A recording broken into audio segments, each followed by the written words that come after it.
Hey everyone, this is Daniel, And I'm June, and we are Korean. American.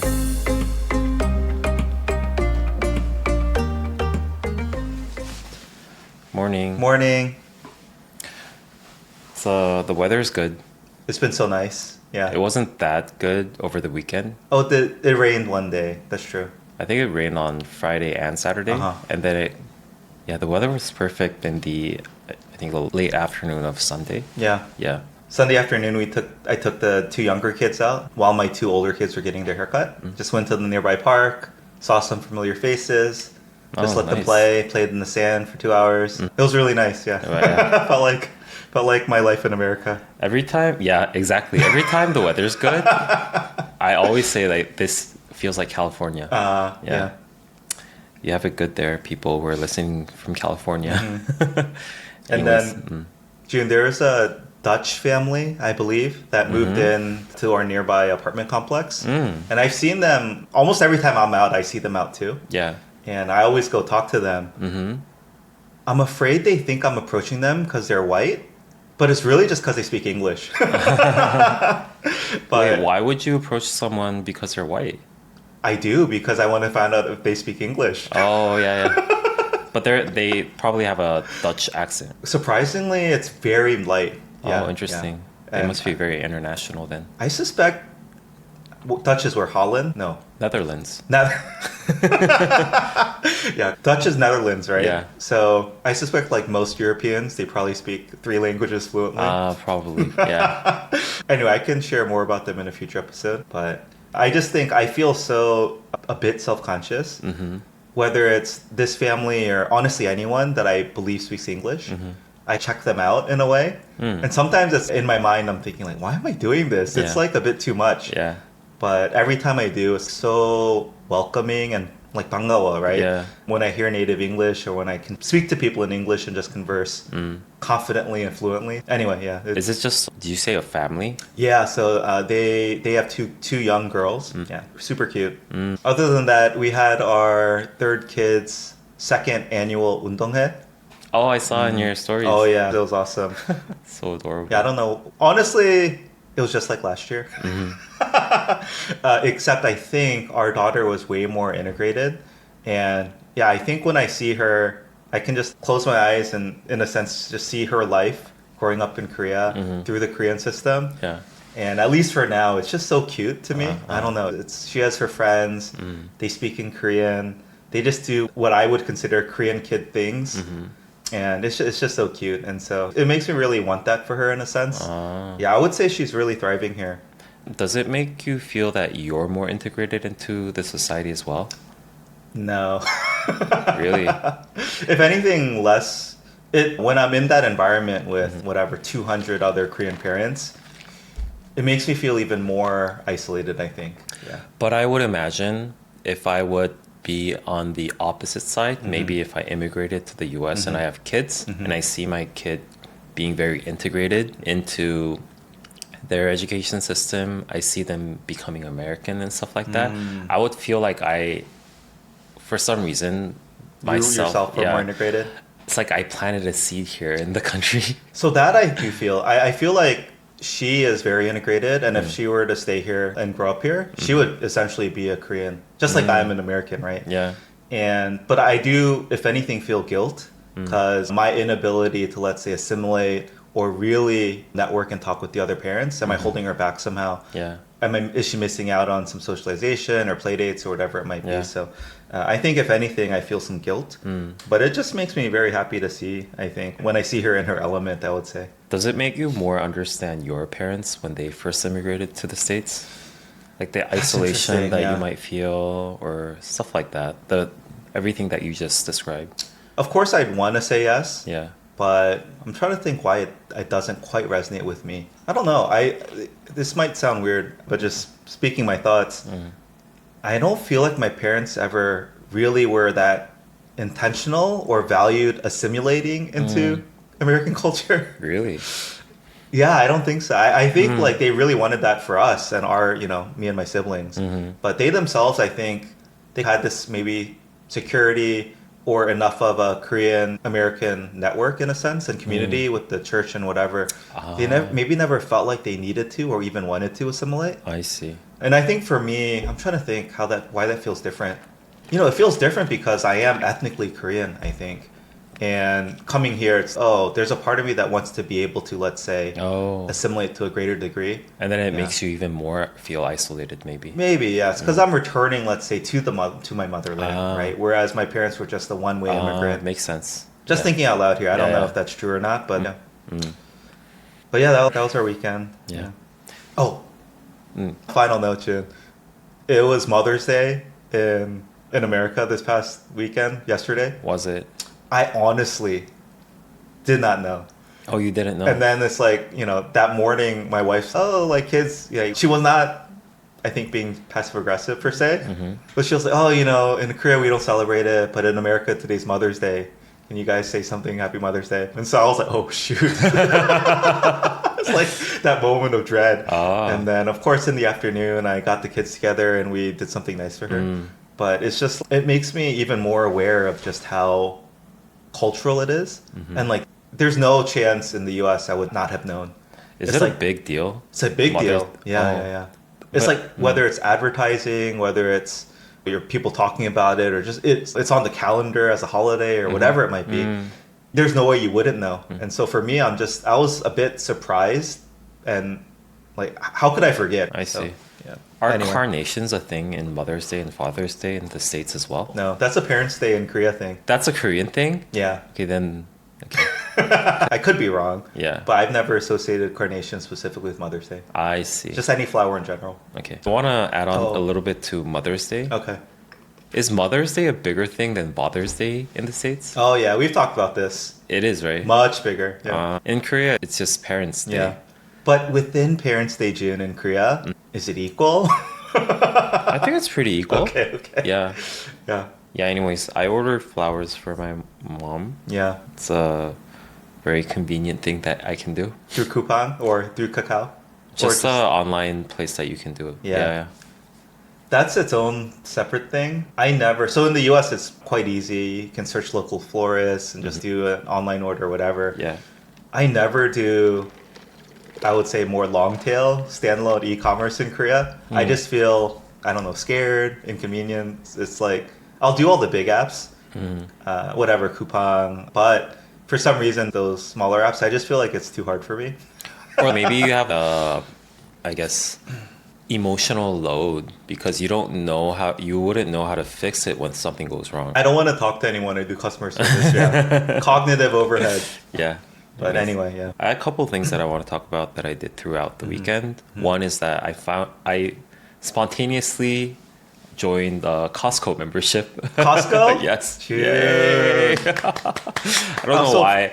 I have a family of one. I don't own a car. Hey, you have a cat. I have a cat, yeah. Family of two. Yeah. It's like the most unreasonable thing to do. You don't have a car, yeah. But I just spontaneously did it. I went with a friend who was trying to go to Costco. I was like, yeah, can I tag along? Okay.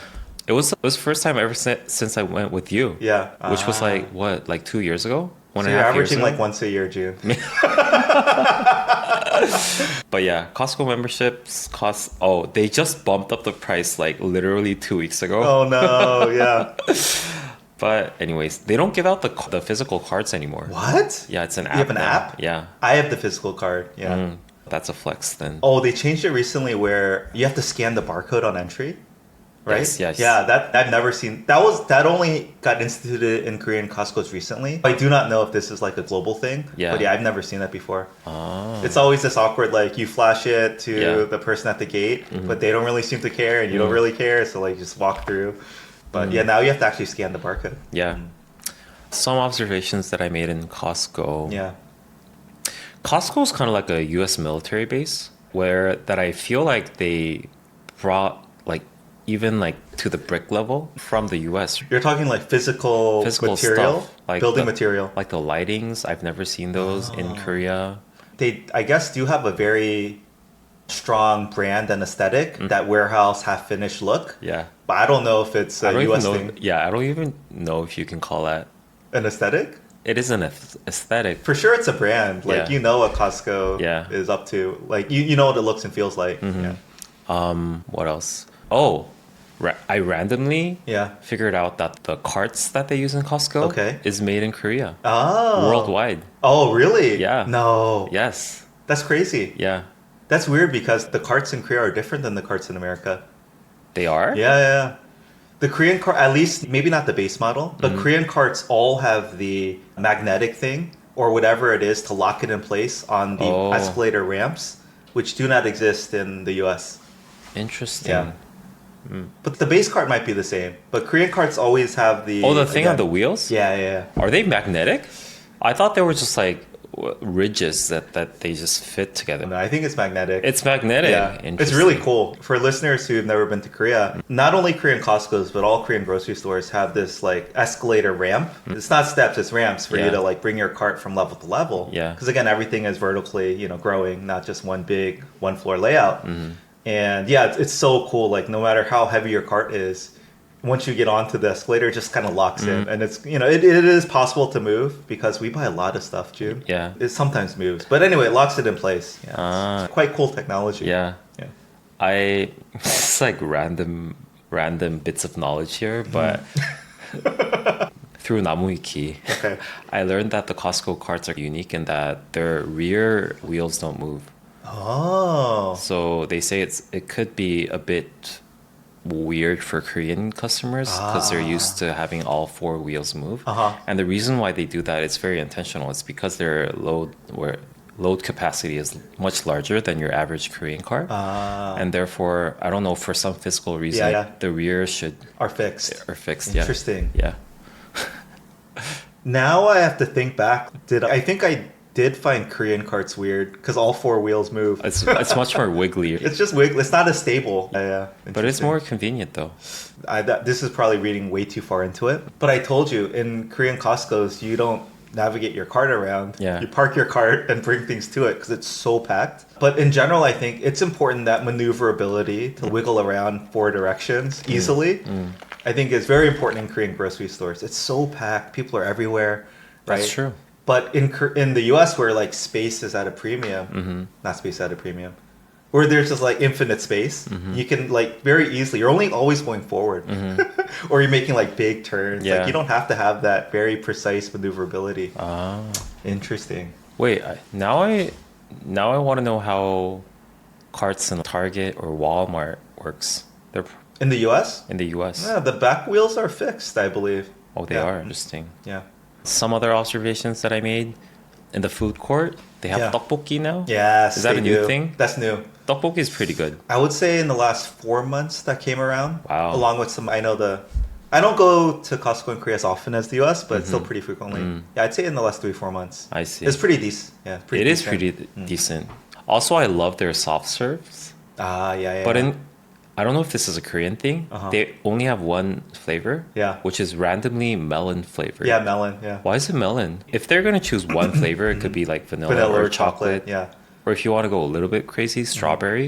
I But think melon is It's very Korean, right? I think they're trying to localize it. merona. It's like the merona flavor. That honeydew flavor, it's like a very Korean flavor in my mind. It is. It is. I heard that actually Korea invented that flavor, Ah. and it comes from 참외. 참외? Yeah. Wait, did you say 참회? No, 참외. What's 참외? Wait, That fruit? That white fruit? the yellow thing with the stripes. 참외. 참외, yeah. But it's 참외. What? Spelled that way. But didn't you know. don't pronounce it 참외. Yeah, You're the I- first person I've heard pronounce it 참외. Yeah, it's more natural to say 참외. But is the formal pronunciation 참외? 참외, yeah. Okay. Today I learned. Yeah. But 참외, yeah, that yellow Do you know what fruit that 왜- has no flavor. Do you know what 왜 means? What? The fruit that doesn't have any flavor? Come on, 참외 doesn't have much flavor. I thought you liked 참외. I do like it, Oh, but it's flavorless. for having no flavor? Actually, I don't like it. Yeah. Do you know what 왜 means, by the way? I know I know a lot of 왜 meanings. But 왜 is also your in-laws, I think. 외갓집? 외갓집. That's all I know. 외국인 is foreigner, Yeah. outsider. All the ways that you just described are from one Chinese character. Wait a second. Yeah. When I refer to my in-laws, Yeah. I'm saying that's my outside family? Yes. Yeah, what? 왜 meaning outside. That's so messed up. Yeah, it's like your inside house and outside Wow. house. Yeah. Dude, see, this is where I realized like so much of the Korean language and culture is lost on me. Don't Koreans, it has to affect how you think about your in-law family. It does. 외국인, foreigner, Yeah. 외국, 외가. 외가집, As in like 외, outside house outside in family. relative. Yeah. What? It's okay. I don't know the other way. Yeah. Because it's a very patriotic family structure. Patriarchal. Patriarchal. Yeah. Patriotic means. Oh, patriarchal family structure. Yeah. Yeah. Anyways, but Anyway, the sorry. the way in 참외 Yeah. is not that Chinese character. Okay. It's like actually pure Korean, Oh. meaning cucumber. See, this one, it tastes like cucumber. Because oi, Yeah. oi is Oi. cucumber, right? Yeah, yeah. If you pronounce it quickly, it's Yeah. 왜. O E. is 왜. Oh yeah, the combined vowel is 왜. Yeah. So that's 참외. Yeah. So it's like a cucumber fruit. It is like a cucumber family. Okay, you just proved my point. It's tasteless. Yeah. Honestly, I don't like 참외 that much. Me neither. But Why did you think I liked it? because you said it before. You said you like No, 참외. Maybe I would have stated it as I love honeydew. You love Yeah, honeydew? it's pretty sweet. Mm. But I think maybe I would have said it in. I like it more now than I did when I was younger. Yeah. But the outside's hard, bitter. The sweetness comes from the seeds, the Yeah. filling. Which sometimes they like Scrape scrap out. off. Yeah. I can't say I like chamen. Okay. It is very bland now that I think about it. But you know that 참외 only exists in Korea? Yes, there's a reason, Jim. Why do Who Korean would people want to import this hard, not sweet, bitter? I don't know if maybe it's cheap to grow, but fruit. Yeah. Okay, back to Costco. Okay. Another observation. They don't have the bulgogi bakes anymore. No, Yeah. they're gone. They're called the jumbo pork bakes. No, this is not right. It is. They only have one option, which is called the jumbo pork bake. And I just ordered it because I really wanted to have bulgogi bake, but that Yeah. was the only option. How was it? But then they simulated that flavor. I see. Without using, I think, beef. I think it's cost savings. I trust you, of course, Yeah. but in my mind, they have bulgogi bake because I see it there every time. Maybe they just pulled the fast one on me. Yeah. They changed out the beef for pork. What else? So in the food Wait, court, but is it spicy? it's not. Okay, so it's not teshi bulgogi. It's just I think they just use pork with the same recipe. Okay. It tastes pretty similar. For the record, techi bulgogi is you'd expect it to have a little spice, right? Yes. Okay. Yeah. Okay. But it's I don't even know what's the difference between 돼지 불고기 and 제육. we've talked about this before. It's the same. In my mind, jeok's maybe even spicier and has more like things like onions and peppers. Whereas techi bulgogi, I would say, is in my mind a little more sweeter. I don't know, but Anyway. also it differs by restaurant also, so I don't think there's a big difference. Okay. And also, you know how you share your table with other people in Costco? At least the standing ones. Yeah, So they're like yeah. seated like park bench type Yeah, of but layout. those are at a premium. It's hard to get that. Yeah. And then on the rear side, there are like maybe like 10 standing tables. Yep. But then those are large enough that you can't have it for yourself and you just naturally have to join with other people. Yeah. And me and my friend, we joined a family of 3, Yeah. parents and a baby. Uh-huh. Baby's like probably 36 months old-ish, not that big. Wait, In my mind, I'm like, how can I trust June's guesstimation of guesstimate? I don't even know. I don't even know. Tiny, 36 months is big. but yeah, Okay. He- Could he he stand could- up and see the top of the table on his own? no. Okay. He was on the cart baby seat. Oh, okay, Yeah. okay, yeah. Is that accurate? That could be fine. I don't know. Yeah. He Yeah, can I- speak. How much was he talking? Yeah. Anyways, like Maybe you're but right, then, you're right. Then I got your point from last time when you said that Korean people try to like basically don't let kids behave as kids. Yeah. Cause this dad was like shushing the baby every like 20 seconds At Costco? in Costco, Costco's- and then the baby wasn't that loud at all. Yeah, I yeah. almost wanted to hear what the baby says because he Yeah, was yeah. so cute. Yeah. But then every time the dad was like, shh, Oh, man, 조용히 yeah. 해, 조용히 해. Too much. Yeah. See, Costco is not even a quiet place like an elevator. Costco's a loud place. There's It's noise a loud everywhere. place. And then the baby Yeah. wasn't that loud either. It's basically outside. That doesn't make sense to me. Yeah.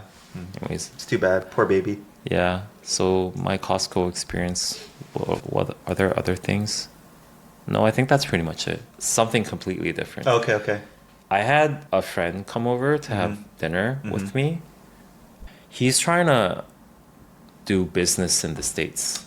Oh, is this the what was it? They're trying to bring the is it Kor- skincare? Yeah, Okay, Korean okay. skincare mechanism Yes. to the States Yeah, yeah, so yeah. that they can lower the costs Yeah. and everything. So he's been going back and forth from Korea to the US, and I think he's trying to open up his business initially in New York. We should have him on the pod. Oh, we should. His I don't English know. is good, right? I mean, you talk to him in Korean, Yeah. but do you think his English must be decent enough?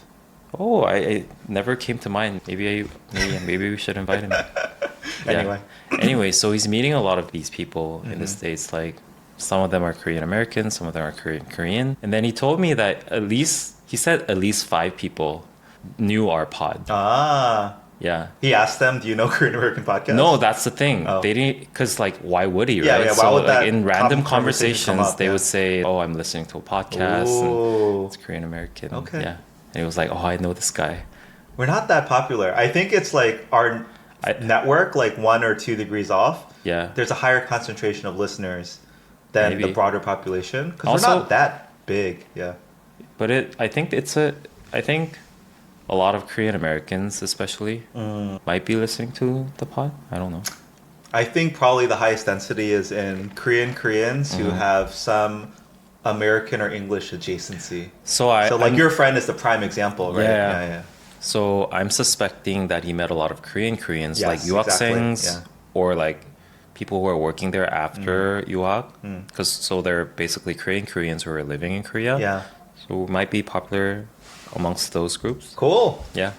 I've still yet to be recognized, which I'm very fine with. Yeah. Yeah. That was my weekend. Ah, nice. Yeah. Welcome to the Costco Club. I will be interested to see how you use it. Yeah. I think the pet area is quite robust, so that could be a good one. Ah, then, yeah. yeah. Their portions are very like even the pet thing. I didn't go to the pet place. You but didn't go to the pet section? I didn't even know that they had one. Back right. Oh, Yangjae might be a bit different. Yeah, anyway. Because I was so hungry, I passed by first floor, Yeah. and I went directly to to the lower floor. I think was it yeah. the upper floor or the lower floor? I think it's the lower floor that has all the food. See, even that concept that Costco are multi-level would be so foreign to American listeners. Are they all multi-level? Yes, yeah. In Korea? I'm pretty sure. Oh, no. The Gongjae one.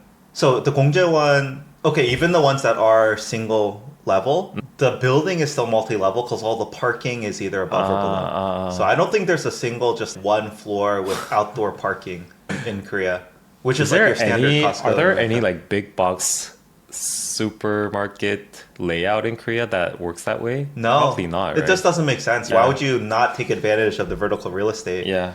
And so at least the parking, even the escalator ramp exists at the very least to go to the parking levels. Yeah.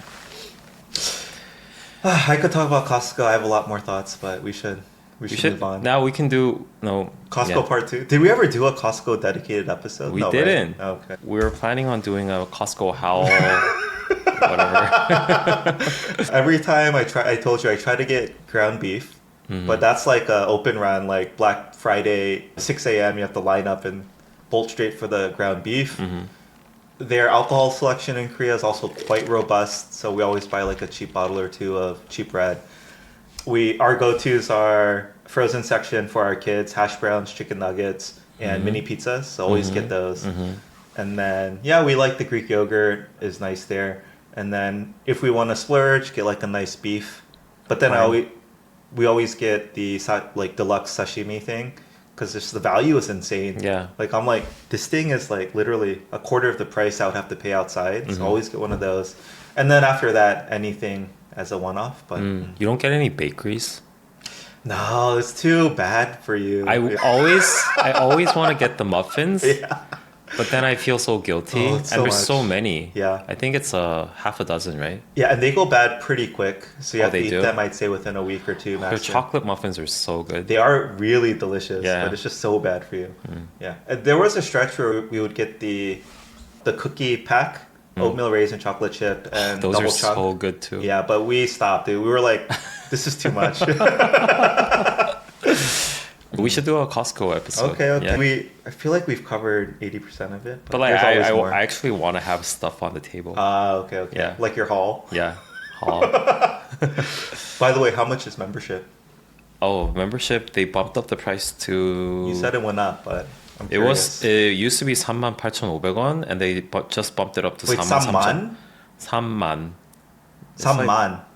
Yeah, What? 38,500원. That's $20 like bucks. 20 to 30 bucks. Yeah. Yeah. What?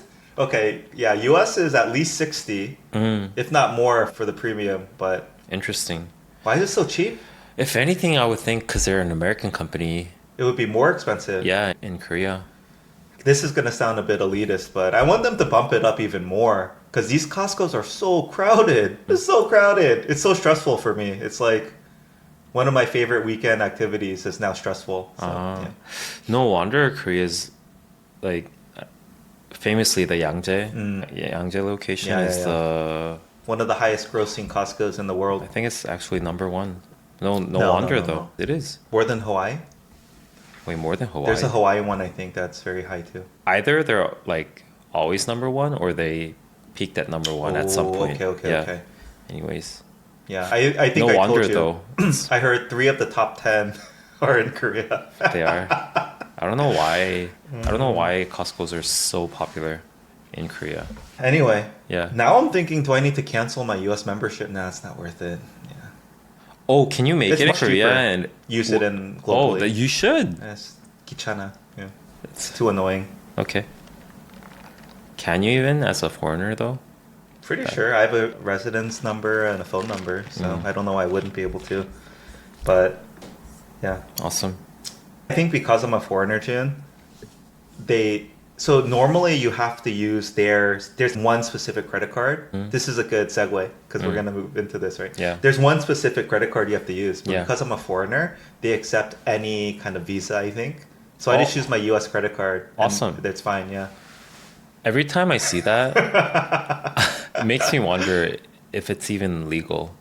Must be like there must be some loophole because I don't think you can do that. See, it's a private company. They can do whatever they want. But it's under. Oh, anti-monopolistic. I know that under law in Korea, you cannot Yeah. only accept cash. Oh, Yeah. Okay, but that's not accepting only one type of credit card. Okay, I think you can only accept cash if you don't have the system. But if you have the system, you can't say. Only cash. Yeah. I see. Yeah, I guess that's one of the regular places where they always ask me, "Do you want like a cash receipt?" Because again, I don't have that specific credit card. I'm fine at the cashier, but the food court, I have to pay cash. And every time they ask, "Oh, 현금 영수증." 현금 영수증, yeah. Anyway, okay. Anyways. Now we can finally move on to Costco. But that's a good transition. June, today we wanted to address a series of questions we have been getting from either our listeners on Patreon or through Instagram directs or through emails. Oh, awesome. And Yeah. There are certain questions that are simple enough that we just answer directly through those channels. Yeah. But some are like a bit things that we have to go into a bit of depth, Okay. but not deep enough to make it into A full episode. Yeah. So this is, I think, a good episode where we can cover some of those. Or things that like I particularly don't like I don't care that much about myself. But again, if our listeners do and our Patreon subscribers do, then Yeah. of course we want to address them. So there are things that maybe I don't know cover either. I wouldn't say blind spots. That's too strong of a word, but just things that I don't naturally gravitate towards. But others might. So I think it's great to try to cover our bases there. Yeah. But yeah, the first one was let's talk about, I guess, credit cards, credit card rewards, loyalty rewards. Yeah, I remember that one. Yeah, so I have a few yeah. thoughts here, but I kind of wanted to answer to that, but then there were so many things that I wanted to say. oh so, really? Yeah. Even if you want to answer in the Discord, we can still talk about it on air. Yeah. It's not what exclusive only to our Discord members, but yeah. So yeah, I remember this person asking about the quote unquote points Yes. that a lot of these businesses have Yeah. Not only in terms of like credit cards, but like certain like point systems that Just like are loyalty everywhere. rewards. Yeah. And I think I have some initial thoughts here. There's this whole like subculture. I wouldn't say it's mainstream, but it's not too small either. Of maybe rewards hacking, whether it's the really good, I don't know, initial opening up a new credit card or bank account and you get this bonus. Like if you spend this much in the first 3 months, you get $500. If you actually are really good about keeping track of these, you can really make out pretty nicely. And the whole, I would say call this subculture maybe credit card and rewards hacking. I think NerdWallet was originally was a forum for people like these enthusiasts. And one of my initial thoughts was if this was offered in Korea, knowing how maybe meticulous Koreans can be and how into getting these rewards and beating the system in a sense they are, you just can't offer these kinds of incentives and rewards in Korea. That was my initial thought. And so I don't know if that's true, but anyway. Interesting. So what are the common reward system in US credit cards? Are they So- cashbacks? So specifically, I would say, cashback. So if you spend X amount in the first X months of opening a new credit card, we'll give you X money. And this is not my thing, but I think, for example, it might be if you spend $5,000 in the first 3 months, we'll give you, I don't know, $300 or $500, something And like that. it gets deducted from your credit card bill, Bill, right? yeah. Interesting. I think it's pretty much the same though in Okay. Korea. Though, so I think one of the credit cards are very focused on the benefits, right? Yes. Because it doesn't have as much as tax benefits compared to when you're using a debit card. Eh? Yeah. What? There's like, yeah. Wait, there's tax benefits to using a debit card? Like it's just basically your spendings, right? So Uh-huh. if you spend more compared to your income, you get Oh, more this thing. Okay, okay. tax deductions, right? Yeah. And I think naturally for some reason, Yeah. for some like tax system reason, Yeah. credit cards are less Competing. beneficial compared to the debit cards. Okay, okay. And therefore they're very focused on the quote unquote benefits, Rewards, right? yeah. 혜택. So By the they're- way, sorry, we have to clarify that. yeah. In a future episode, we'll go deeper on taxes. Mm-hmm. But yeah, there's a tax benefit to spending more in Korea, Mm-hmm. or maybe there's a tax hit if you don't spend enough in Korea, whatever it might be. Yeah. That's a very crazy concept to me. Oh, is it? Yeah. Oh, it's not a universal thing? No, we'll explore that more in a future episode. Ah, Yeah, I see. yeah. So yeah, that's how tax deduction basically works Mm-hmm. in Korea. Anyways, where was I gonna go? But I think it's important that there's a system in Korea in place where you already get some baseline benefit from spending through, let's say, your debit card, Yeah. which is essentially cash. Yeah. And so credit card companies have to compete with that right off the bat. Yes. But usually, yeah, credit card companies are usually associated with a bank, and so therefore they have both actually. See, I wanted to get into that Yeah. too. Why? So maybe that is the answer. June, I noticed almost all the credit cards here are directly associated with the bank. Yeah. They're basically all Visa Mastercards, I see. but they're issued by, Through the bank. it's like a conglomerate, I guess. Not necessarily a bank. Is See, it? when I do Maybe it's a online bank. checkout, Yeah. they literally list what type of credit card do you have, and it's just a list of banks. It's the reason why I'm trying to describe it as a conglomerate is because let's say Shinhan is a good example. Yeah. There's a Shinhan Yeah. Bank, Yeah. but the list of things that you're seeing might say Shinhan Card. Yes. It's like Shinhan credit card. So it's like Samsung. Okay. Oh, by the way, Samsung and Hyundai Yeah. are two major credit Yeah. card companies that are not Not associated with to the a bank. bank. Interesting. Okay, okay. Yeah. Anyway. So again, credit card companies are very focused into the benefits, right? Yeah. To compete with the debit cards. By the way, debit cards are called check cards in Korea. Same in the US. Oh, Yeah, is yeah, it? yeah. Oh, okay. Check cards. I've heard both used. I don't think there's a difference, so I think they're equivalent. Yeah, yeah. The major benefits usually that the credit cards give, of course, it's designed differently by credit card. Yeah. It could either be cashback or a point accumulation system, or it could be air flight mileage. Okay. Is that common in? All the exact same in the US. Yeah. Okay. So But yeah. is there like a subculture of hacking these rewards in like an optimal way Because just like, Yeah. we've talked about other things. Once one thing becomes known in Korea, everyone will do it. Yeah. So then don't they have to lower the rewards in a sense because everyone's going to take Or they advantage of it? discontinue the card. It's because the rewards are too good. You know that you have a good deal when they discontinue your card. There is a subculture, That yeah. does happen in the US sometimes. Yeah. Because that reward was too good. Yeah. That people aren't canceling or they are achieving it too easily. Yeah. Yeah. There's definitely a subculture, and I know a couple of friends who are very well acknowledged in that area. But it's not too ubiquitous or widespread. Is it niche in Korea or is it more mainstream? I would say it's niche in the US. I think it's pretty niche. See, why is that? Yeah. Because it's so cumbersome. Like you have to know exactly how much you spend. Yeah. You spend, let's say 50만 원 for Yeah. this credit card, and then you have to switch to Yeah, another yeah, one, yeah, and yeah. you have to like keep track on that. And you have to remember to cancel it Yeah. after this before the annual Yeah. membership.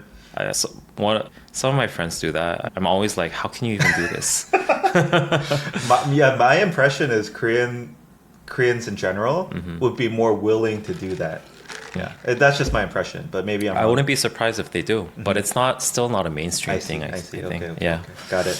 Anything else for credit cards? The thing about Korean credit card system that I have a little bit of beef with is that they didn't widely adopt the tap system. So you always have to swipe it Yeah, or like insert the chip. the quote unquote IC chip Yeah, type yeah, where yeah. you have to insert Insert it, it. yeah. Yeah, that's annoying. I have a beef with that too. Yeah. Do you know why? Why? I have to replace my card at least once a year. Because of The chip wears out. oh, It's super annoying. why don't you use Samsung Pay? You have a Samsung I phone. started using Samsung Pay. Yeah. Yeah, I only got it set up maybe 3 months ago. Ah, It's really nice it too. is. Yeah. And The it's other thing so- I really yeah. love is in Korea. Maybe this is true in the US, but I never got it set up or it was never working for me. I get a text message every time there's like a credit card spend. Yes. Yeah, so it's really I can keep track. I think of what I'm spending much more easily. Ah. Yeah, Yeah. I'm sure that exists in the US, but I just had never. I think it's more default in Korea where you have to maybe go through extra steps or set it up in the US. But I just had never set it up. Yeah. Anyways, I don't know why Korea didn't widely adopt the tap system and they moved to an IC chip type of thing. Yeah. Yeah. I don't know why. It's something that seemingly something that Koreans would really like and Yeah. adopt very quickly. But Maybe because Samsung Pay was good enough, and again, Korea kind of skipped, let's say, the laptop, desktop era and went straight to mobile phone. Yeah. They skipped email. They went Yeah. straight to text and SMS. Maybe they skipped the tap to pay and went straight to the mobile pay maybe. era is maybe one theory, but Yeah, maybe. Another thing that might be a little bit more uniquely Korean or like maybe foreign to the US is credit cards are usually hooked up with a transportation card as well. 교통 card. 교통카드 right? is integrated into your credit card. It is. Yeah. Yeah. So that's pretty convenient. Very convenient. Yeah. Yeah. How many credit cards would the average Korean carry? I don't know. I think I only have one. Uh-huh. I think in average, I wouldn't be surprised if it's 2 or 3. 1? Oh, 2 to 3. Okay, Yeah. okay. Yeah, that sounds about similar. Yeah. Do the best rewards cards have an annual membership in Korea, or is it more just minimum spend, or both? Most of them have annual memberships. Okay. Yeah. Okay. Overall, I think it seems pretty similar. Yeah. Maybe we can move on to the loyalty and rewards plans that Yeah. each individual store has. So I think this person was specifically asking how does it work when it's so segregated by business? How do you keep track of all the points and all that? Yeah.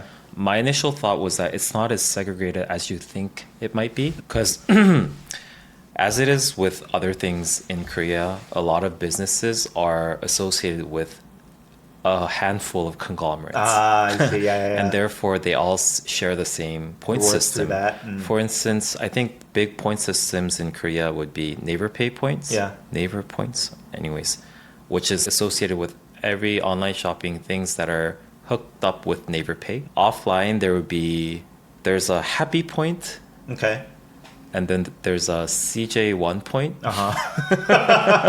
So Happy Point is associated with this big conglomerate called SPC. Yeah. Which owns Paris Baguette, I think. Paris Baguette, Baskin Robbins, Dunkin' Donuts, and all of those little A things. lot of the big American chains, yeah. let's say. So whenever you go to these places, they would say happy point. Do you wanna get your happy points? And Yeah. then you can it's all translated across these many different business. And CJ 1 point is connected to all the CJ change, namely like to some place, Olive Young. Would your average Korean know which are connected to what? I think they would. Interesting. Yeah. And the 뚜레쥬르, which is like a Paris baguette competitor. What's it called? 뚜레쥬르? Never heard of it. Oh, tous les jours. Okay. Yeah, it's a French word. What's the Korean pronunciation of tous les jours? 뚜레쥬르. I would never recognize that. Okay, I didn't recognize that. Okay, Yeah. tous les jours. Yeah. So those are the points. Certain department stores would have their own points. Like Yeah. the Hyundai department store has the quote unquote H point. It's a lot, June. Even though you're saying it's maybe more consolidated than Yeah. you might think, so it's not hundreds, Yeah. but it's still tens. Yeah. So do you just have a bunch of loyalty rewards apps? Okay. I think one thing we should share is it's just all tied to your phone number. Yeah. So at the end of the day, just like it's all unified through that at Yeah. the very least. It's very convenient. So you don't have to keep track of a separate membership ID Yeah. or anything. So Yeah, it is. That system is very convenient. Before someone hacks. I still have to get my use to them. Anyway, yeah, so June, for me, I think a lot of it is tied through the POS system, the point of sale system. So that's maybe one big differentiator. Almost every store now in Korea has a separate kiosk where you order. So it still happens to me sometimes. I walk into a store, I go up to the front, I'm waiting for them to ask me for my order. They're waiting for me to walk to the kiosk to order. Yeah. So it's just like a weird 30-second interaction. And then I'm like, oh, 주문할게요. And they're like, oh, kiosk, 거기. Yeah. And then like, oh, duh. Or I realize it too. Oh, shoot, where's the kiosk, right? And therefore, I think since you're ordering everything through the kiosk always has an upsell at the end, which is like, would you like to add to your point system? And my question is, I don't know how to see how many points I have accumulated, or I don't know how to spend those points. And so there's like a poke place I've been going to probably once a week for like 2 years. Surely I've accumulated maybe one free meal by now. Yeah. But I don't know how to check or how to use it. I'm too embarrassed to ask. So It's probably integrated into the process in the kiosk. yeah, no, that I don't. That I've looked around. Really? There's no place for me to enter it before buying it. So Maybe there's a my way, but- suspicion is that there could be. Yeah. But then these user experience in these kiosks Yeah. are horrible. It's also, it might be designed for you not to. They don't want to make it easy for you to use the points. Maybe. But the overall, even the ordering process is very complicated. Yeah. And I always wonder how do old people do this? Yeah. They Yeah. actually have a hard time. I think they do have a hard time. Yeah. They still walk in with cash, wanting to spend cash. But the thing about the point system is that they do have separate dedicated apps for tracking the points. But the thing about the financial data is that there's this system called My Data in Korea, Yeah. My Data, which is a system in which the financial information it could be accessed through different, how do you say, What, companies or? you can share the data Yeah. throughout different businesses, Ah. meaning that Bank A can have Yeah. access to my financial records from Yeah. Bank B as well. This is crazy. So there are Yeah. certain financial apps that would integrate everything together Yeah. and show all the points that are. Oh, really? Yeah. Oh, so it's all through an app. I need to get that app. For instance, like Toss Yeah. or like Naver Pay app, Yeah. if you install that, it'll integrate all of your financial data into one place, and you can see all of your bank account information from multiple banks, and Yeah. multiple point systems are also listed together as well. Yeah, but I don't think Toss would show my poke restaurant The rewards poke points, right? restaurant is different. Yeah, Yeah, I okay, think okay. because it's not they might have an individual point system. Okay. Yeah. Sometimes in cafes they have the stamp system, which Still, I've seen is that also around. a point Yeah. system as well. Yeah. You get a stamp every time you get one coffee or Yes. something, and then when you get 10, you get a free. Yeah. So that's, I think, the most standard, typical one you think of for these loyalty rewards Yeah. in the US. a very, I think, a convenient thing that some Korean cafes do is that I know what you're going to say. they would keep the card yeah, for yeah, you. yeah. So they have a Rolodex. Yeah. And they look you up by name, get out your card and stamp it. Yeah. Actually, the place where I get morning coffee every morning, they have that system. Yeah. or they had it. Yeah, I thought it was so cool. The one thing I'll say is, at least for me, I never bothered getting these things. It's not that it's not worth it. I love getting free stuff, but I guess my life is not so routine that it would take years to accumulate enough rewards to get one free thing, like 10 coffees from the same place. Whereas I feel like in Korea, because it's a dense city, you're walking around a lot, you just frequent things within walking distance so much that you actually do end up accumulating things pretty frequently. So anyway, I think this is probably more of a city versus suburb like difference rather than a country difference in my mind. But in where I live in Korea and Seoul, I find myself accumulating these. Yeah, my life is pretty routine, and Koreans, let's say, like overall, their routine is very similar. Oh. You eat, you get coffee, you go back. Yeah. And so if you go to the same coffee place every single day, you Yeah. really every 2 weeks you could get a free coffee. But don't you have a regular place of cafe that you go get your coffee in the States? First of all, I would say, yeah, I'm not a coffee drinker, so that's a bad example. Yeah. I'd say it's just like you rotate around and you drive. Everything's not in one place, I guess. I see. And at least for me, it wasn't like, after meal, you have to get coffee before you go back to the office. And that coffee place is going to be near your office. Yeah, I was never in that environment before. So I guess businesses usually wouldn't adopt the points, like a loyalty point system, unless you go there very frequently, which I think you're trying to say that it happens more often in Korea. That's my suspicion. Yeah. Or if the cafe is like a big conglomerate chain thing where you can ubiquitously get things. Like Starbucks has a reward system in the States as well, like the star thing. Yeah, so The other thing, though, I would say, though, is I think this makes restaurants or cafes more willing to offer rewards in the U.S. Because they're never going to get redeemed. yeah. I can count, like, in the U.S. every, I don't know, 6 months, every year, I have to clear out my wallet or whatever of these things with 1 or 2 stamps because I'm never going to use them. Oh. Yeah. Anyway, Cool. yeah. All right, June. I think that wraps up the credit card and loyalty topic. Yeah. The next one was asking about board game culture, which I'm excited to talk about because I've been playing a lot of board games with my kids these days. Oh. Yeah. What? The most recent hit in our family is, in the US, it's called Sushi Go, but here it's called Chobap Wang, Oh. which is Sushi King, I think. Are you like combining different ingredients? No, it's like it's actually a really fun game, and I'm surprised all 3 of our older kids are quite into it. Yeah. And, you know, it requires some basic math, and I don't know how much our 5-year-old gets, but she's decent. Yeah, she can play along. Yeah. But yeah, so anyway, yeah, board games. Yeah. Yeah, board games.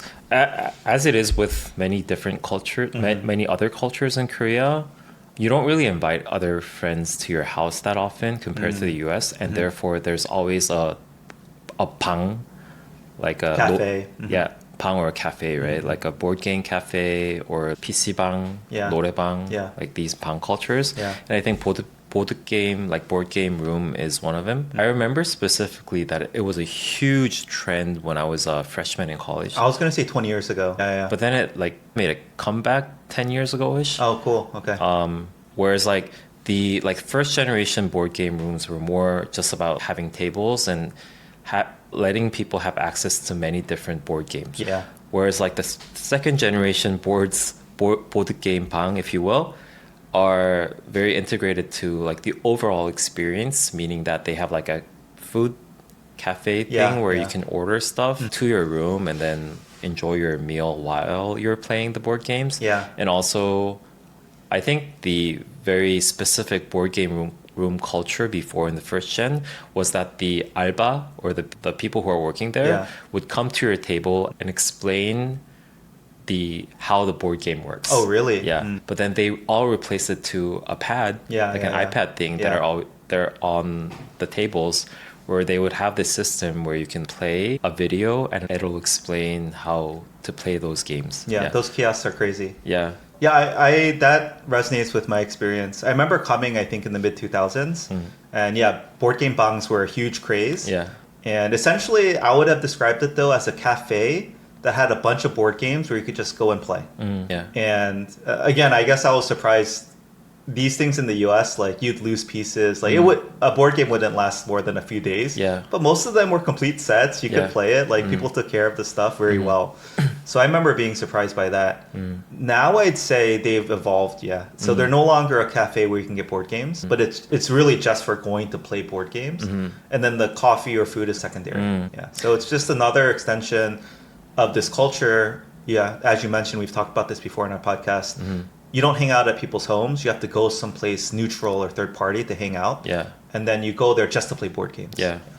I think another big difference between the first generation board games and the board games now is it's the first generation, and I think this is a good reflection of how the society has evolved in Korea, because the first generation board game rooms had a more communal feeling. Yeah. Meaning that it's like an open hall and you have multiple tables. Yeah, totally. You're right. Yeah, And yeah. so there's a little bit of like interaction with other tables Yeah, as well. yeah. If you play a game and then you lost, Yeah. sometimes you have a parchik, meaning that you have to do something Oh, because that? you lost. And most of them were like, go to that other table I see and how like they- ask something or ask for something. Yeah. So it was a very common culture Yeah. where you interact with other tables in the board game rooms, in Yeah. the first generation ones. But now they're all like in separate rooms. Yeah, So you don't to me have that's that sad, yeah. interaction anymore. It reflects the broader trend in society. Yeah. You know? Just like private room Yeah. or booth, hanging out with just the people you came with. Yeah. Yeah. They always have this, we call it 뿅망치. It's like a toy hammer thing Uh-huh. where if you like hit someone's head with it, Uh-huh. it'll make that little like sound. Squeak or something? Yeah, squeak sound. So they always had this in the first generation Yeah. board game rooms Yeah. where the parchik was Yeah. to go to the other table and get hit by someone else. Oh, okay, yeah. okay. All right, there's so many things we can talk about. Surprisingly, this Yeah. could have been its own standalone episode. Okay. Let's get into it. Punishment. Oh, Why are punishment. Koreans obsessed with like slapping on the wrist, flicking on the forehead, like hitting with a toy hammer? Yeah. I think that feels very Korean to me. It's just the reward system in reverse, right? No, I know, but it could be other things. You could bet with money. You could bet with pranks. You have to say this, but it's always like this, like physical thing, like flicking someone's forehead. Okay, my initial thoughts is that number one, betting money for something is very yeah, taboo it's thing illegal in Korea. here. Yeah, Yeah, it's okay, illegal, so you don't do that. Yeah, So but obviously, come on, you could bet a Americano or something. Yeah. yeah, that's true. But how many Americanos can you bet? As many as you would like, June. Yeah. But then, like, my second initial thought, what's that even mean? My second thought is that physical punishment thing Yeah. is something very integrated into the education culture in Korea. Not anymore, but at least in my generation. You should get punished Yeah, with like physical beating. Yeah, like you get Yeah. 손대 and then like with a ruler. The ruler. Those things are very integrated into the culture in Korea. Yeah. So therefore, Sorry, you just put your hands upward, by the way. I thought your standard physical punishment was on the knuckles. what? Is it open hand? This is more, Oh, yeah. interesting. And Maybe then on that's your calf, like the 회초리. your calf. Ouch. Yeah. Back of your lower leg. Yeah. Ouch. Okay. Anyway, that makes sense. So is this the continuation or extension of that? Yeah, I think it's an East Asian culture thing as well. Yeah. Because I see a lot of them in Japanese variety shows. You uh-huh. get punished by doing something. Yeah. Yeah. So interesting. I don't know. Maybe it's just okay. If you're playing in a mixed gender group and you have to flick a girl's forehead, you're never gonna flick hard, right? Or are you? Depending on your relationship. See, I think that's another thing too. Look, I'm not saying like domestic violence is more accepted here. Yeah. But it's almost so taboo in the US where to me it's just awkward now. Yeah. I can't even it feels so wrong. So I guess anyway. it goes back to the individualism, right? Like you as an individual is very important and you have like certain boundaries that you don't let other people go into. Yeah. And I think the ultimate rendition of that is like physically touching someone. Yeah. So you never actually do that. No, there's what was it? Very famous How I Met Your Mother, right? There was like a slap battle, or one of the bets was like I can slap you 5 times or something like that. I remember. So clearly it is a thing in American culture, but specifically that like again flick on the forehead, slap on the wrist. Growing up, we had a lot of these punishments too, but I don't know if it was in my Korean American church culture, and that was an extension of the Korean culture. But actually, it's something I wanted to bring up. The something very popular in that world of physical punishment in Yeah. games is a thing called Indian bab, where the where if you're playing as a group Yeah. and someone lost, Yeah. you like bow down Uh-huh. and show your back, and everyone was like Oh, like slap on it. slap on the back together, so you don't know Who's doing it? Yeah, That's fun. Yeah. I don't know why it's called the Indian bab. Oh, Indian? Indian as in like Native American. Oh, maybe. Okay, so much to talk about. What are your iconic board games growing up, Jun? The very iconic ones in Korea, I can think of, those are very simple, like party games, right? Like Just like the most iconic, I'd say, American board game is Monopoly. Yeah.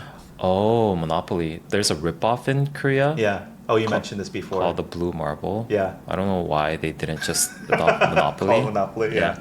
But I don't think you usually play Monopoly in board game rooms. Mm-hmm. I think the more iconic board games that you play in board game rooms are, at least like for newbies, Yeah. in the first generation board game trend, it was Zenga. Jenga, yeah, Oh, yeah, Jenga? yeah. That's the one I played back in the mid 2000s. Yeah. Yeah. And then Haligali. Do you Oh, know that one? Harigari, yeah, yeah, yeah. Haligali. Haligali, yeah. Yeah. What else is there? There's a one where you like. So that's one game, by the way, that I never saw in the US. A lot of games are in both. I see a lot of the similar games I played in the US, but Yeah. Harigari or Haligali is one Haligali. I saw it first at a Korean Airbnb. Oh, really? And then I see it everywhere. It's like one of Ah. the very common ones, like you said. And then there's that one where you drop a bucket of monkeys into a shaft, Oh, and then you have yeah, these yeah, sticks. yeah, yeah, you stick out that the was like sticks. the common first generation board game. Yeah. Yeah. It's similar to Jenga where things fall down. Mhm. Yeah. That one we have for our kids. That one's so annoying to set up. So the payoff's not worth it. And then I wanted to bring up two. I'm sure you'll recognize them. One's the icebreaker, like the hexagonal pattern, and you put two penguins on, and you have a little hammer. Did you play this one? No, I didn't. Oh, maybe that's a more recent one. Ah. Okay, this one I'm sure you'll know. It's the hedgehog. What is that?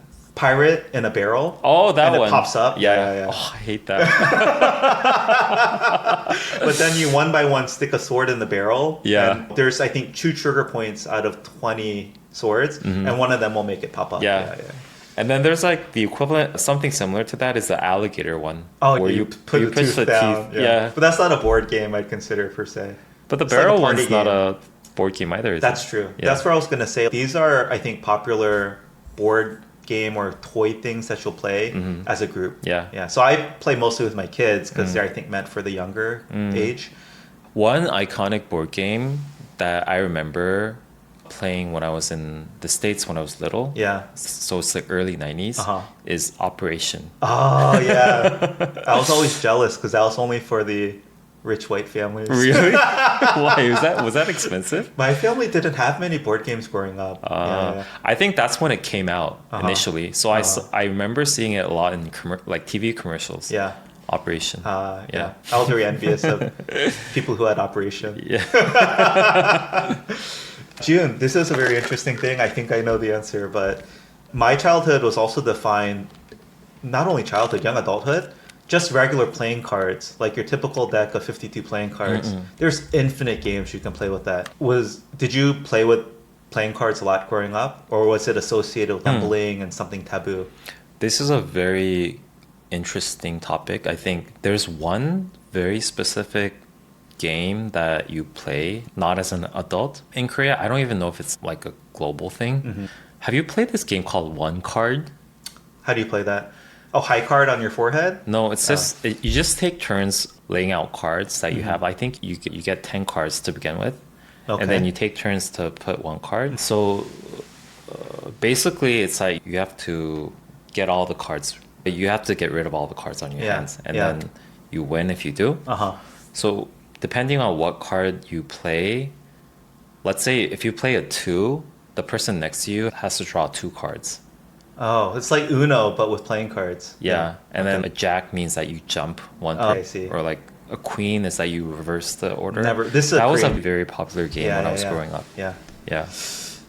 Was there betting involved and like gambling or whatever? No, I because see. you usually play it as a kid, Ah. and it's very taboo to Bet actually in Korea. bet. Yeah.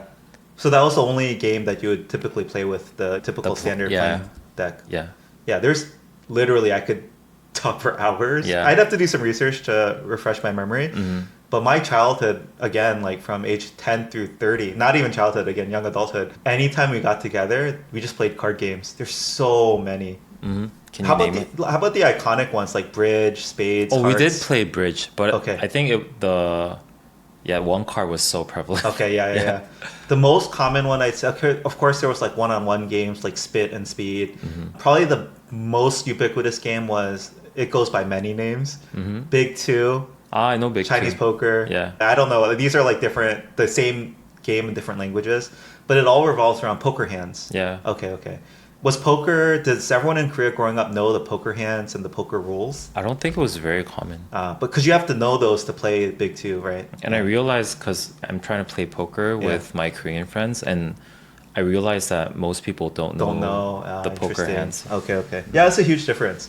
Yeah, playing cards was a huge part of my childhood. Yeah.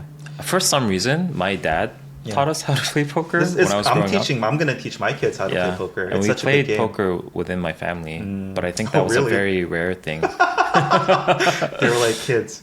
Your dad was probably like, you can't talk about this outside. You'll go to jail. I don't think we bet money. Okay. You can't play poker without betting. That's literally I don't know how it worked. the core mechanic of the game.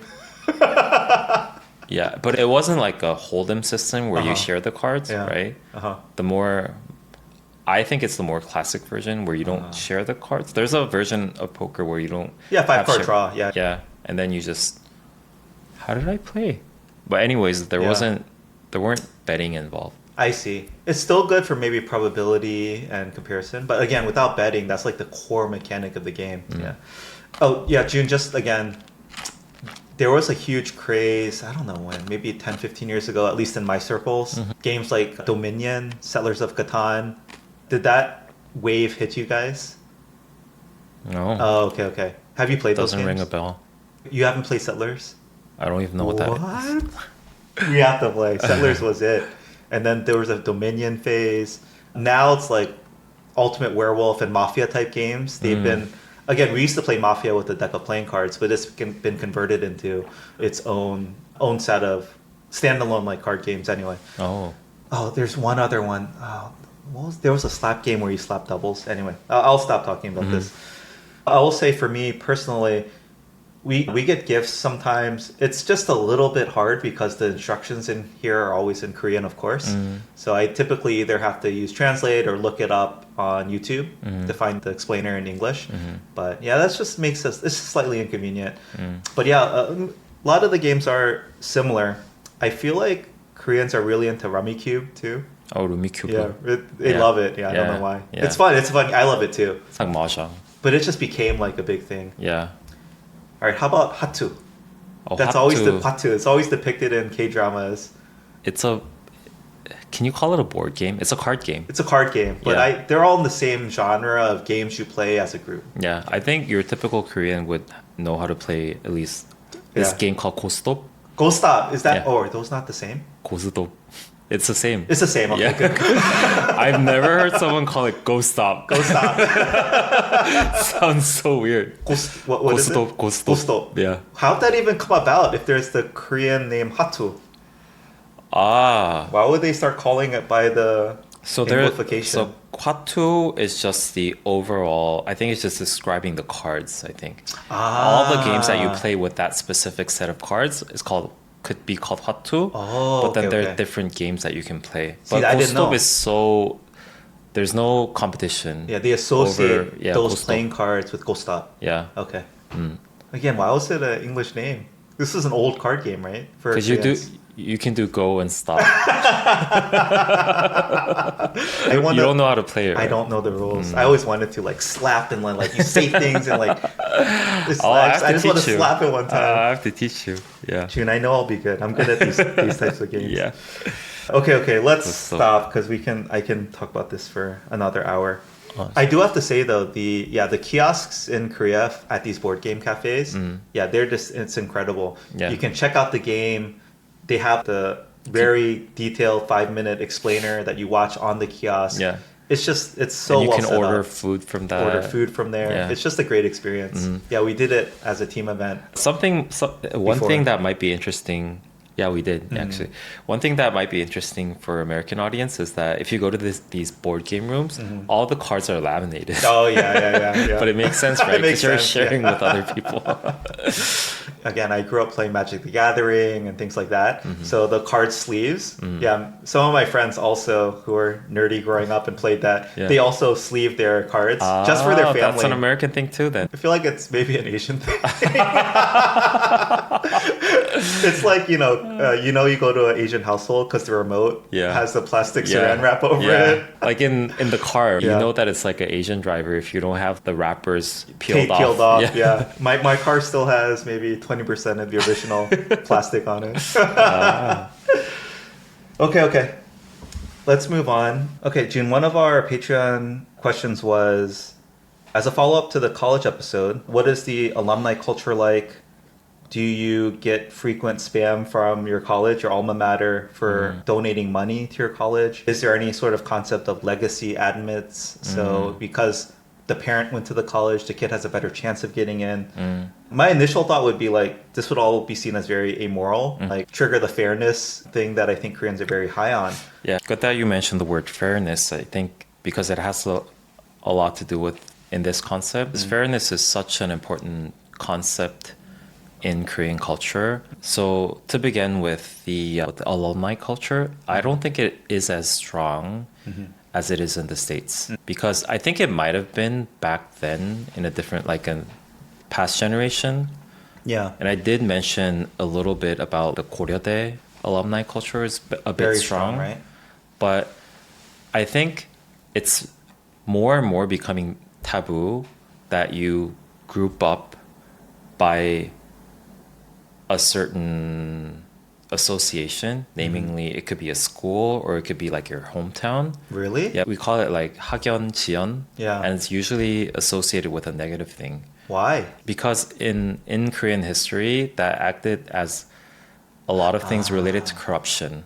Oh, Because you okay, hire okay, someone okay. because they're from your same I see, hometown I see. or from your same school. And I think it's 학연, 지연 is usually associated with something Has a bad. negative connotation, like Negative your thing. favoritism Yeah. or something like that. And I see. so even though like alumni gathering isn't like fundamentally a bad thing, I think people are trying to move not trying to actively do that I see. anymore. Interesting. Yeah. Yeah, that's very different, I think. Yeah, the idea of like legacy admits, obviously, because both parents went to a college, the Yeah. kid has a slightly better chance of getting in. What's or, the logic behind that though? What's I the mean, rationale? I understand. It's more incentive to go to that college. I understand the donation thing yeah. because it's like you're like actually benefiting the school with monetary value. Yeah. But what is it with the legacy thing? To be honest, I don't know. I can think of a lot of reasons. The first one off the top of my head, though, would be it's like back when maybe there was the roles were reversed and colleges were trying to attract people. It's like we want your kids to come here because both the parents went there. You can come here more easily type thing. Yeah. So maybe originally before when it wasn't so competitive, like 50 people trying to go to one college, maybe that's the way that they were trying to attract people. Yeah. Maybe it's a way to work around, let's say, more overt, like favoritism or discrimination. It's, like your parents went here, we know you, you're a known thing. Yeah. We want to continue that legacy or tradition of your family line going to that college. Yeah. Maybe in that sense too, it's tied back to some European or British roots. I don't know, dude. Yeah. I'm just, That thing would never work in I Korea. know. It seems so corrupt, It would right? be so scandalous. I think anyway, most people would agree it doesn't feel right in the US either. At the same time, I think it's also, hey, these are like private institutions. Maybe they can do what they want. I see. Anyway. Okay, another one from the same listener. Of course, I think Korea is famous for its very complicated garbage sorting and recycling system. So I think the question is, how much of this is driven by a desire to support and combat climate change? Also, the prevalence or ubiquity of electric vehicles, is that growing? We talked about this briefly before, but overall, how environmentally conscious are Koreans? Not that much. There is a concept called 환경보호, like protecting the environment, which is like a little bit like an underlying sentiment in Korean culture, but nothing that is to the level of how Americans are addressing it. Yeah. And I think this might be related to now that Koreans have more of a global scale understanding of how things work. We tend to, I think, at least I tend to think that whatever we do doesn't really matter. Ah, I see. Yeah. Because we're such a small portion Population of and- the yeah. world, especially if you go to the States and see how no one's recycling. It's like, what's all the effort that we're putting in? Doesn't even matter if Americans are doing this way. Yeah. It's like if you track Taylor Swift's private jet flights, Yeah. that undid 100,000 people drinking. It's like, I drink out of paper straws for this. I can see that. I think I want to make it clear maybe to Korean listeners just how deeply this is entrenched in the American psyche. Yeah. To the point of fast fashion.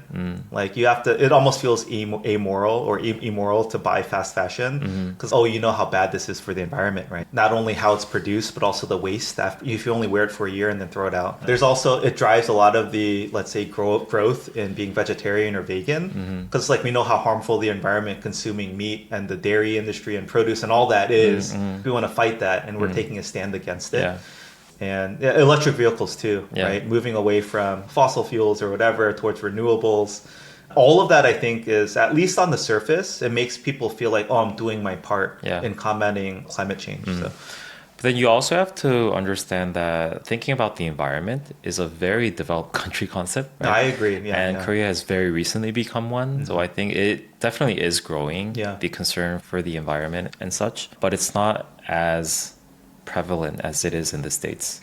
There's definitely, the government is definitely has a strong drive in terms of incentivizing electric vehicles. Basically, they would give you like cash paybacks if you buy an electrical Same vehicle. in the US. Yeah. So those are a thing. But EV sales in Korea, I think, are plunging. But it's like a global trend, right? Oh, interesting. The anti-Tesla sentiment. Maybe. But I think the drop in EV sales in Korea was mostly driven by, I think, there was some really bad press recently. Again, we've talked about it. Oh, the fire. Batteries exploding and being on fire, especially again, whether this is true or not. The sentiment is the EV batteries manufactured in China were more susceptible to this and basically riskier. Yeah. And so I think that's driving a lot of the EV backlash. Also, quite frankly, just charging in Korea is very annoying. Is it? Maybe this is true for cities in the US too. Yeah. But at least for me, growing up, having a house in the suburbs, I just charged at home. No big deal. Overnight, every night, it's fine. Yeah. In Korea, it's if you don't move your car as soon as it's charged to make space for the next person, people are going to be on your case. So I just think the infrastructure and that it's a little bit harder to have EVs here. There was one final thing. June, I'm going to take a shot here. I wonder if it's also tied, you've mentioned a couple times now, thinking about the next generation might not be as forefront for Koreans. Maybe it's because you're single yet without kids, but whether it's immigration for the point of self-sacrifice for the next generation's increased potential. Yeah. A lot of the climate change stuff is, at least for me and my generation, it's okay, we're not gonna live to see the worst of it, let's say, but it's all about for our kids, like they want to inherit a better earth than we have. I don't know if that's there too, like maybe it's a stretch. It could be playing a part because basically Korea at this moment doesn't really have a next generation. The birth rate is so low. Yeah. So I wouldn't be surprised if that's playing a part in the overall psyche, because you don't really see a next generation future. You can't really, it's not really ingrained in your mind anymore because you know how the birth rate is so, it's very extreme in Korea right now. Yeah. Okay. But to answer this question very directly, the very strong recycling and garbage sorting thing is really driven by rules following more than climate consciousness. Yeah. Okay. Again, final one from the same listener. Thank you for asking these questions. The question is, are there public libraries in Seoul similar to the many branches of the New York Public Library all over New York City? In New York, there are amazing places to gather, grab a book, free museum pass, go to events, etc. And I've never lived in a dense city like New York City, But growing up for me, I spent a lot of time in public libraries. And I think a lot of people credit, I don't know exactly who, but whoever started the public library system in the US, it was such an amazing thing. Basically, free access to books and education to everyone. And yeah, public libraries in general in the US, it's one of these third places where people can just gather and hang out. I remember going there, reading a lot of the magazines I didn't have subscriptions to, borrowing 3 to 5 books every week. It's just, I spent so much of my childhood at these public libraries. So I wonder if that was a similar experience for you. And also, there is a children's library recently here, Children's book library. really close to where we live, and Yeah. our kids go there maybe once a month. I will say, again, libraries in general in Korea are very quiet. Yeah. Like kids, even a kid's library, you're not supposed to talk, make noise. But the thing I love there is they have a little place to eat food. And so we go there just to eat Yeah. and then maybe check out 1 or 2 books as a secondary thing. And surprisingly, they have a decent English section too. Yeah. What are public libraries like in Korea, and how much did you spend there? How much time did you spend there, Jun? I think there's a very established public library system, at least in the Seoul and Seoul metropolitan area. They have public libraries in each neighborhood, at least. But I think the reading culture isn't as strong as it is in the States. That's So true. I think a lot of the times the public libraries are used as places to study. And therefore, yeah. it's very quiet. Whatever, like the tests that are preparing for. And so I feel like it's more of a studying place than a place where you can borrow books. Oh, Of course, really? they do serve that function, but I don't think it is as strong as it is in Interesting. the States. Yeah. And the same culture that I observed in college culture as well. Like college libraries are primarily places for you to go and prep your exams, Yeah. and not a place to borrow books. Yeah. Although you can if you wanted to, but it's more, if you say 도서관, I think the first thing that comes to mind in a typical Korean mindset is that it's a place where you go to study, Go to study. I and see. not to borrow or read books. Interesting. Yeah. Yeah, that resonates. Oh, yeah, that's cool. Yeah. I'd say, at least in my local public library growing up, there was a quiet area that was expressly meant for quiet. Of course, you shouldn't be loud anywhere, but there was a separate room with a door and enclosed glass or whatever where you were supposed to be very quiet. Yeah. And that was a place to study. Everything else was just to like browse, read books, maybe like a bookstore here. And you know, there are also often a lot of events just for kids. Maybe the librarian will read or whatever. Yeah. How did? Oh yes, I was gonna ask like, how did you read growing up then? Because you're not gonna buy that many books; they're expensive. I guess the answer is you just didn't read as much. Yeah, I just didn't read as much. June, every kid in my generation will know there was, I think, a nationwide thing where if you read, let's say, 4 books during the summer, you could redeem it for a free personal pan pizza at Pizza Hut. And so that, I think like reading was so deeply integrated and pushed in American society that it's just like everything formed around that too. So yeah, definitely there was one summer I think I remember I read I believe I averaged 6 hours of reading every day for the whole summer. For a whole like 3 months, I read 6 hours every single day. So that was a lot of my childhood too. I think the reading culture in Korea is also somewhat tied to like the trends. I remember there are very trending books that you like must read while I was growing up. Yeah. So like reading books in general wasn't a big thing in my childhood culture, but there were certain books that you have to read. What was an example? One thing that comes to mind is 삼국지. What's the? It's a Chinese novel that is Oh, I know loosely this. based on history. Three Kingdoms Yeah, War or Three something Kingdoms, like that. yeah. Yeah. That's something that every child, every like kid reads growing up. Yeah. And then there was this one trend. I don't know, this is very random, book called 논리야 놀자. Let's play.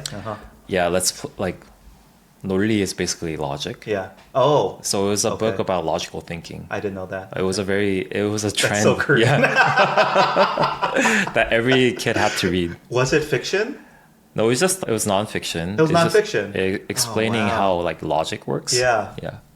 Man, I don't think I read nonfiction until high school. I don't know. Really? You just read fiction? Just fiction. Oh, Yeah. interesting. So interesting. What are the... Of course, my dad was like, read the encyclopedia. Maybe Cover it's to cover. Maybe it's yeah, Korean definitely it's like an Asian thing.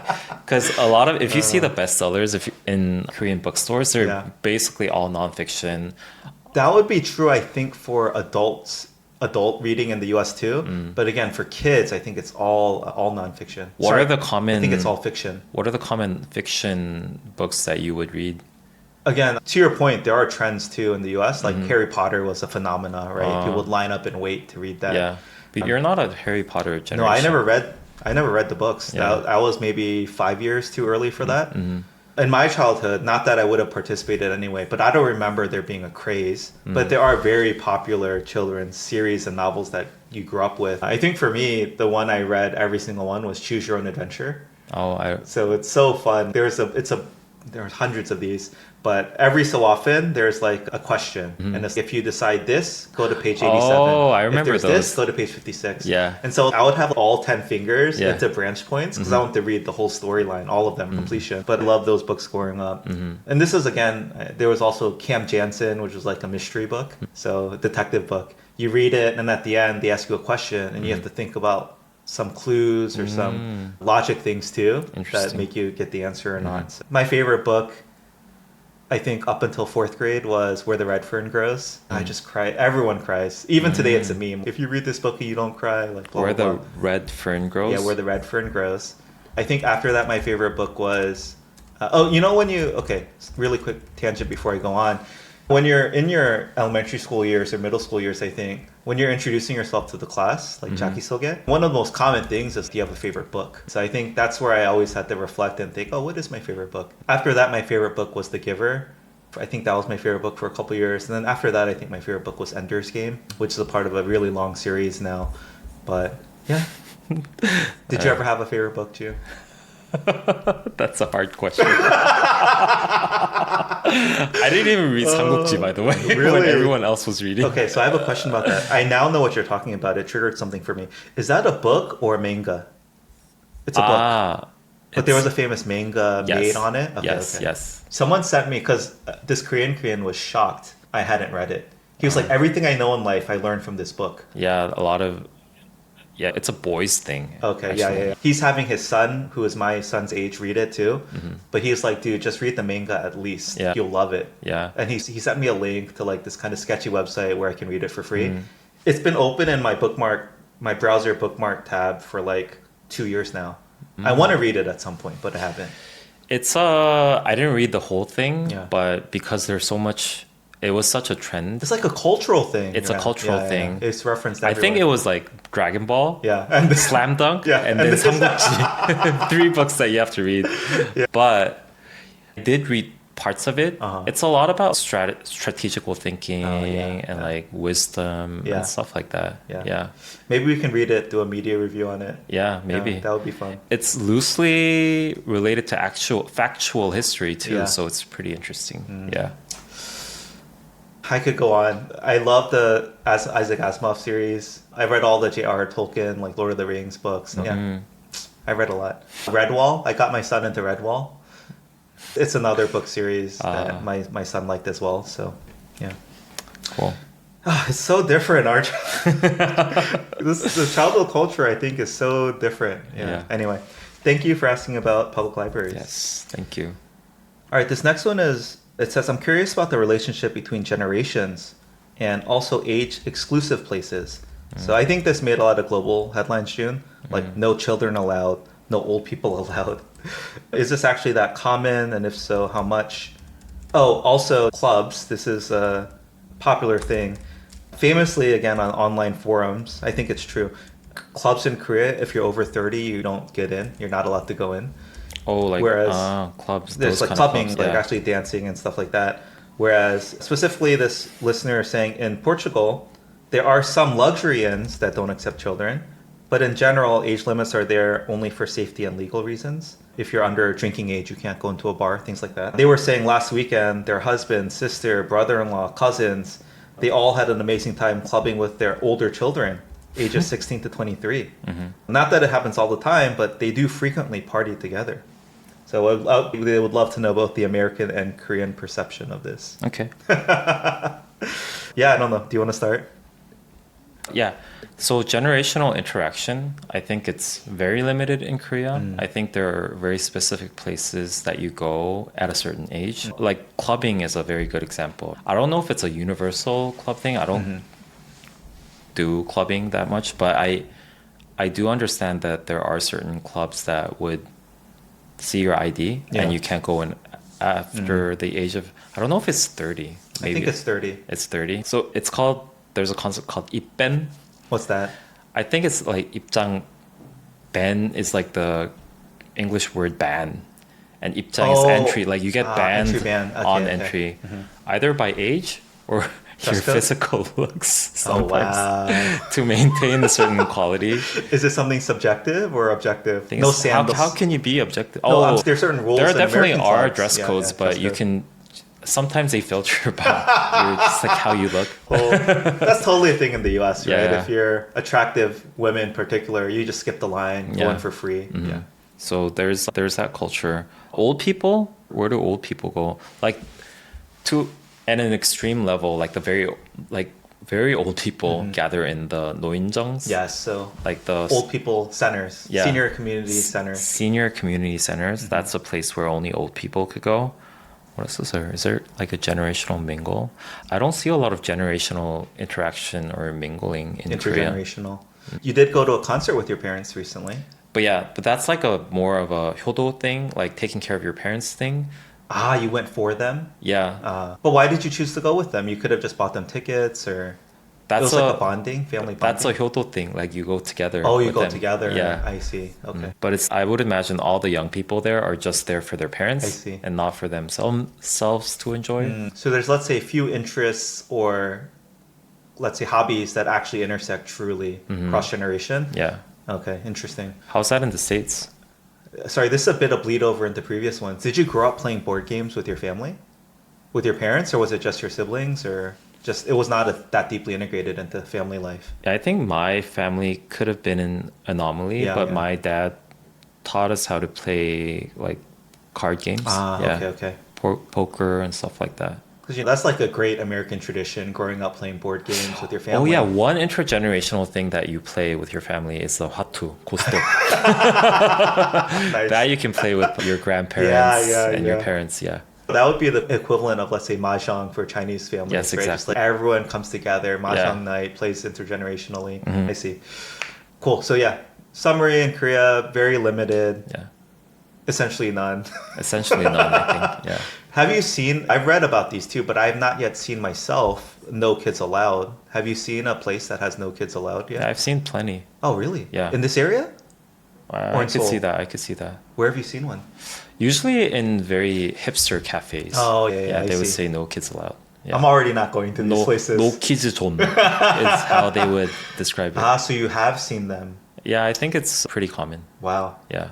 I think I must not be going to the places that would not want me anyway. So It's usually very hipster cafes that Okay. they try to play cool. Yeah, I don't know.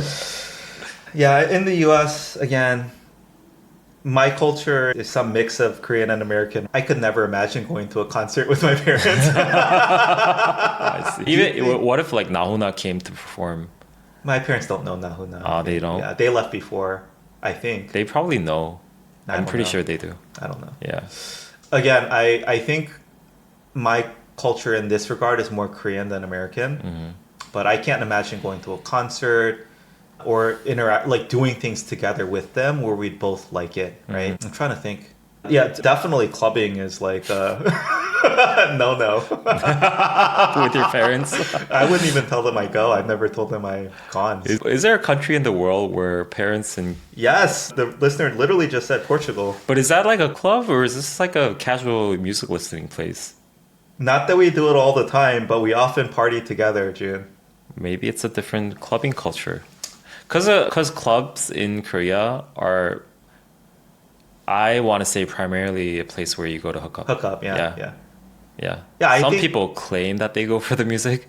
No, that's what I would say. in the US at least, it's not only that. Yeah. They go to celebrate, they go to party. Yeah. There's some big milestone, get your friends together, let's go out. Yeah. Expressly not for the point of trying to hook up or anything, but just to celebrate. Yeah. And I think in general, dancing across generations, like I can't even picture my parents dancing, period. Yeah. So they would never want to go to a club. They would not enjoy themselves at all. Music's too loud. Yeah. Yeah. So it just wasn't a part of the culture growing up. And I think therefore, like they would never want to go nor Yeah. find it interesting. Oh, Portugal, interesting. Yeah. I mean, I think a big, maybe this is common in Korea too, now that we mentioned it. How about going to like sporting events together cross generationally and like passing that fandom on? I think that's a very deep part of American culture. I did tell you when I went to the Korean baseball game, not as many kids as I expected. There were some, but not as many as I expected. I think there are not as many kids, period, in Korea. Come on. This It's is not that extreme. kind of off yet. track, but something that it really hit me Yeah. when I went to Taiwan a couple weeks ago. I saw so many kids Everywhere, yeah. And I started to think that, this is a normal thing that you see a lot of kids everywhere, but you don't really in Korea. I don't think that generational hit is happening yet. I think in 10, 20 years it'll really be Yeah. evident. But I would explain it a lot. You don't see kids around as much now too, because I honestly think they're just in hapwons. Oh. Yeah, which is sad. Yeah. So they're still there, but they're just studying.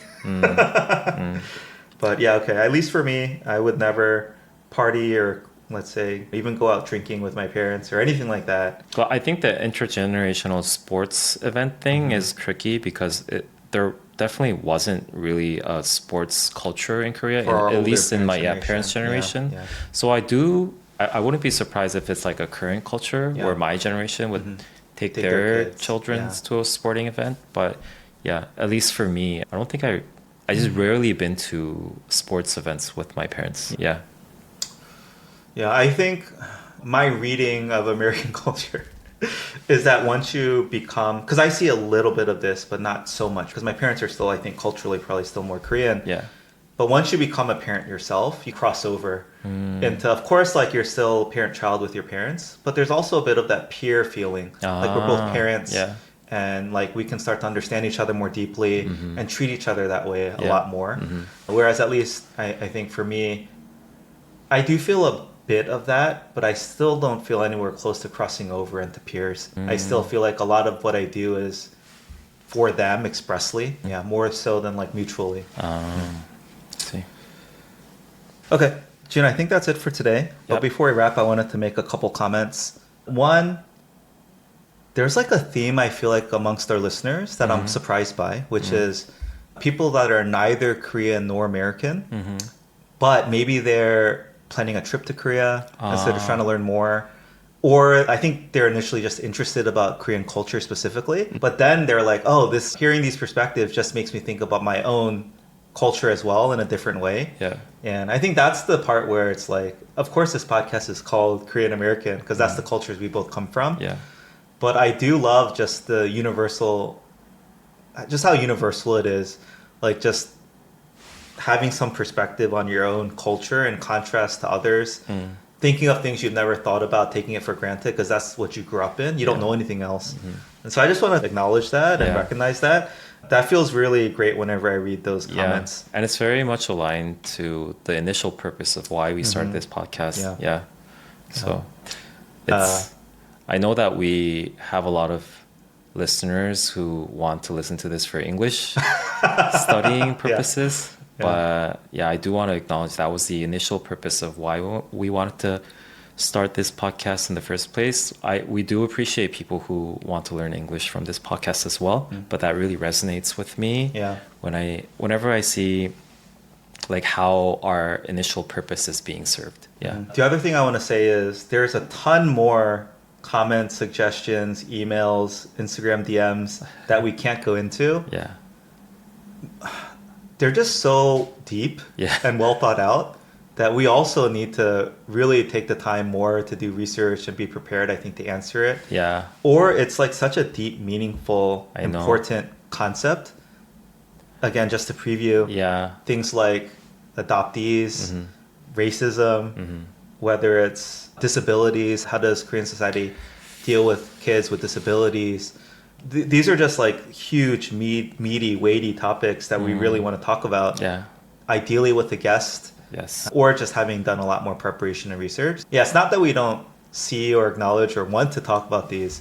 It's just we couldn't get to it in this episode. So Yeah, I would feel guilty if I gave a very lighthearted or shallow answer to these very deep, thought out questions. Yeah. Yeah, just wanted to say we're not ignoring those. Yeah. If anything, they're just a bit too. Yeah, we want to do them justice and honor them by investing enough time and research and energy. Definitely. And then I think I'll also take this chance to do a shout out. A big limiting factor in addressing some of these more difficult topics is getting guests that can speak to it more directly or meaningfully than we can. Yeah. I think the only qualifications are if you speak English, have a desire to represent that perspective or share something with our audience. Please nominate yourself, nominate someone else, message us. We want to get as many potential guests as possible. So, all right, with that, that's all we have time for this week. As always, if you'd like to support our podcast, please share us with someone that you think might be interested in the topic or content. Beyond that, if you want to support us financially, you can support us on Patreon. For the low cost of just $1 a month, you can get access to our Discord where you can share episode suggestions, give us feedback, and just connect with other listeners on our Discord. So since last recording, we've had, I believe, quite a few, right? 4 new Patreons. Okay. First, we have Steven. Thank you, Steven. Then we have Liana. Thank you, Liana. Thank you, Liana. We have Jane. Thank you, Jane. Thank you, Jane. Fellow college alumni.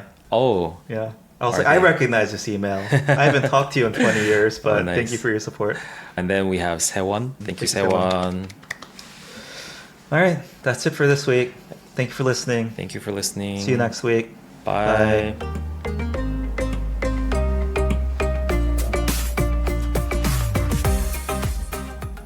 But my credit card in the US was a Bank of America credit card. Yeah, that's... Oh, really? Yeah. Okay. I thought that was a common thing. Oh, interesting. Maybe it is, because my primary card is a Chase Sapphire. Yeah. Okay. It's so weird. I never associated it that way. Yeah.